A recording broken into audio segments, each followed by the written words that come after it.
அதனால தான் நம்ம கட்சியோட முதல் தேர்தல் அறிக்கை கூட நேர்மையான உத்தரவாதம்னு சொல்றோம். நம்ம எல்லாருக்கும் சோறு போடுற நம்ம தெய்வங்களான விவசாயிகளுக்கான அஜெண்டா கொஞ்சம் படிப்போமா? 5 ஏக்கருக்கு குறைவான நிலமுள்ள விவசாயிகளுக்கு வேளாண் கூட்டுறவு சங்கங்களில் வாங்கிய பயிர்க்கடன் முழுமையாக தள்ளுபடி செய்யப்படும். 5 ஏக்கருக்கு மேல் உள்ள விவசாயிகளுக்கு 50% தள்ளுபடி செய்யப்படும். வேளாண் கடனை தள்ளுபடி, விவசாயி கடன் தள்ளுபடி. ஒரு நாட்டில் விவசாயி கடனாளி ஆகிறான்.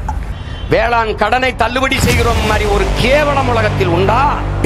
விவசாயி கடன்களை தள்ளுபடி செய்கிறேன். முதல்ல ஒரு கேள்வி, விவசாயி ஏன் கடனாளி ஆகிறான்? விவசாயி கடன் தள்ளுபடி. ஒரு நாட்டில் விவசாயி ஏன் கடனாளி ஆகிறார்? நீரும் சோறும் இல்லாமல் எவனும் வாழ முடியாது.